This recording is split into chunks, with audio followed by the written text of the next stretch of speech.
दोस्तों नमस्कार, स्वागत है आपका फैक्ट्स एंड पॉलिटिक्स में। इज़राइल और ईरान के बीच में घमासान मचा हुआ है और ऐसा लग रहा है कि थर्ड वर्ल्ड वार होकर के रहेगा। चाइना जो है अब खुलेआम ईरान के साथ आ गया है और अमेरिका जो है पहले से ही इज़राइल के साथ हाथ दे चुका है कि भाई हम इज़राइल के साथ हैं। अब रिपोर्ट्स के मुताबिक इज़राइल के हमले में कम से कम 20 जो है वरिष्ठ ईरानी कमांडर मार दिए गए हैं।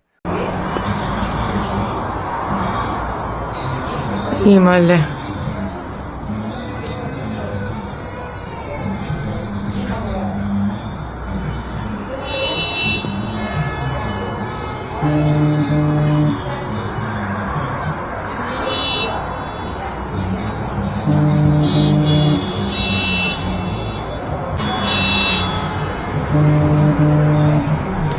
और उनका मेन जो न्यूक्लियर साइंटिस्ट था, जो न्यूक्लियर पे काम कर रहा था, वो भी मार दिया गया है। अब इससे ईरान तिलमिला गया है। अब ईरान ने मस्जिद के ऊपर लाल झंडा लगा करके ये संकेत दे दिए थे कि भाई वो क्या होता है, मौन होता है कि हमारे जो सबसे टॉप कमांडर गए हैं उनके लिए हम खेद व्यक्त कर रहे हैं और बदला लेंगे इसका। उसका जो डिनोट करते हैं उस झंडे को इस तरह से करते हैं। हुआ यूं कि 78 लोग कम से कम मारे गए हैं तेहरान में इजरायली हवाई हमले में। इजराइल ने एक हमला किया ईरान के ऊपर। बताया जा रहा है कि 78 लोग मारे गए हैं और 329 घायल हुए हैं और उसमें से 20 जो बड़े कमांडर जो होते हैं, साइंटिस्ट होते हैं, वो लोग मार दिए गए। ठीक है। अब हुआ ये कि 5 फेज में हमला किया गया था। पहला जो हमला था ईरानी वरिष्ठ अधिकारियों को निशाना बनाया गया। फर्स्ट फेज में इन्होंने पूरा प्रिसीजन अटैक किया था। ये टारगेट करके बैठे थे कि उनका कमांडर कहां रहता है, उनका जो साइंटिस्ट है जो न्यूक्लियर बनाता है वो कहां रहता है, और टारगेट कर करके बकायदा उनके फ्लैटों में मिसाइल दागी है और आजू बाजू के जो घर हैं वो एज इट इज हैं। मतलब क्या था कि हम नागरिक पे हमला नहीं कर रहे हैं, हम अपने दुश्मन पे हमला कर रहे हैं जिन्होंने हम पे हमला किया है। ठीक है। इसके बाद दूसरा हमला ईरान के टॉप परमाणु वैज्ञानिक पे कर दिया गया, जो ये परमाणु का धमकी देते हैं कि न्यूक्लियर अटैक कर देंगे, ये कर देंगे, वो कर देंगे। उसके साइंटिस्ट को ही इजराइल ने उड़ा दिया। तीसरा हमला जो हुआ परमाणु केंद्र तेहरान में हुआ और उसके सिस्टम को निशाना बनाया गया एक तरह से। चौथा हमला बैलिस्टिक मिसाइल से किया इन लोगों ने। मिसाइल का जो सिक्योरिटी सिस्टम था उस पे बैलिस्टिक मिसाइल से ये लोग हमला किया, चौथा हमला। पांचवा हमला पश्चिमी ईरान में सतह से हवा में, यानी ग्राउंड से हवा में मार करने वाला बैलिस्टिक मिसाइल सिस्टम पर हमला किया गया। ठीक है। वहां से 5 फेज में यह हमला हुआ है।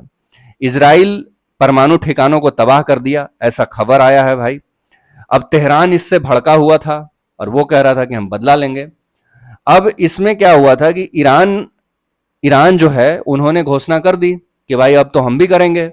और कल रात में कम से कम 200 से 250 मिसाइल ड्रोन्स से हमले किए गए इजराइल की राजधानी पे। अब चाइना जो है खुल के आ गया है ईरान के समर्थन में और खुलेआम ट्रंप ने ट्वीट करके धमकी दे दी है कि भाई डील करो, अगर डील नहीं करोगे तो तुम मौत के मुंह में हो। और ईरान फंस गया है। अगर ईरान यहां से अगला कोई भी बड़ा कदम उठाता है इजराइल के अगेंस्ट में काउंटर करने के लिए, तो ईरान नहीं बचेगा, ये तय है। अगर अमेरिका और इजराइल एक साथ आते हैं और एक साथ आने के बाद भी अगर ईरान को ये इशारा काफी नहीं है, एक पहला गलती, उसका न्यूक्लियर वेपन ध्वस्त हो जाएगा। ऑलमोस्ट न्यूक्लियर साइट पे हमला कर चुका है इजराइल। तो ये जो न्यूक्लियर वाली धमकी इतने सालों से मिल रही थी, अगर वो उस रीजन में उस जगह कोई खत्म कर देगा वो, तो फिर ये इजराइल से टकराने की स्थिति में अगले 100 साल तक नहीं रहेंगे। वहीं चाइना जो है यूएस को काउंटर करने के चक्कर में वो चाह रहा है कि मैं विश्व में बड़ा दिखूं, मैं सबसे बड़ा दिखूं, मैं पावरफुल दिखूं, इसलिए मैं ईरान का सपोर्ट करूंगा क्योंकि अमेरिका ने इजराइल का कर दिया है। अब इनके तानातानी में भारत में तेल के प्राइस जो हैं वो महंगे हो जाएंगे, क्योंकि गल्फ कंट्री जो है इसी पे नाज है कि भाई हमारे पास तेल का खदान है। इसमें क्या होगा, तेल महंगे हो जाएंगे देश में, लड़ कोई और रहा है, भुगतेगा कोई और।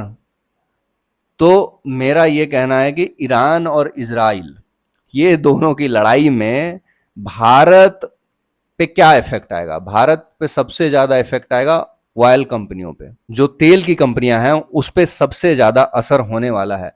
इजराइल ने कहा कि भाई हमने एक झटके में उनके कमांडर इन चीफ हुसैन सलामी और ईरान के सेना प्रमुख जनरल मोहम्मद बाघेरी, आईआरजीसी की इंजीनियरिंग फर्म के चीफ घोला माली राशिद और दो वरिष्ठ परमाणु वैज्ञानिक मोहम्मद मेहदी तेहराची और फरदून अब्बासी को निपटा दिया है। यह कहना था इजराइल का। इसके बाद ईरान ने हमला किया और इजराइल के जो राजधानी है उस पर हमला कर दिया है। अब यहां से टेंशन जो है एक्सक्लेट होगा और ये थर्ड वर्ल्ड वार के रूप में कहीं मतलब बढ़ ना जाए, इसका टेंशन है। इजराइल जो है उसने कहा है कि भाई ईरान जो परमाणु बम बना रहा है उससे हमारे रीजन को खतरा है और फिर ये ब्लैकमेलिंग का खेल चलेगा तो मैं इसको पहले ही ध्वस्त कर दूंगा। और उसने कहा है कि ये हमारे अस्तित्व पे खतरा है इसलिए हम इसके अस्तित्व को ही मिटा देंगे। और अभी नेतन्याहू ने ट्वीट किया था जिसमें उन्होंने साफ साफ लिखा था कि भाई ये हमारे अस्तित्व पे खतरा है और हम तब तक हमले जारी रखेंगे जब हम अपने आप को ये महसूस न करवा दें कि अब हम सेफगार्ड हो गए हैं। इसका मतलब इनके परमाणु इक्विपमेंट्स को जब तक इजराइल निस्तो नाबूद नहीं कर देता है तब तक वो चुप नहीं बैठने वाला है। और इजराइल के साथ कहीं ना कहीं अमेरिका साथ में खड़ा है और सब कुछ डोनाल्ड ट्रंप को पता है, इसीलिए उन्होंने ट्वीट किया भाई मर जाओगे, मरना नहीं चाहते हो तो डील कर लो। अब ईरान के बैल बुद्धियों को कौन समझाए कि तुम इजराइल से इस जन्म में तो क्या अगले जन्म में भी नहीं जीत पाओगे। अंदाजा देख ही लिया होगा ईरान ने। तेहरान धुआं धुआं करके एक रात में जल गया, टॉप वरिष्ठ कमांडर मार दिए गए, साइंटिस्ट मार दिए गए। एक साथ 200 फाइटर प्लेन से इजराइल ने हमला किया था। तो आप सोचो कि ये लोग कैसे उसको हरा पाएंगे। और ओपनली थ्रेट दिया है नेतन्याहू ने कि भाई अगर तुमने कुछ चूं चपड़ की तो इस बार ईरान स्वाहा। तो चैनल को लाइक कीजिए, सब्सक्राइब कीजिए, बेल आइकन के बटन को जरूर दबाइएगा। धन्यवाद।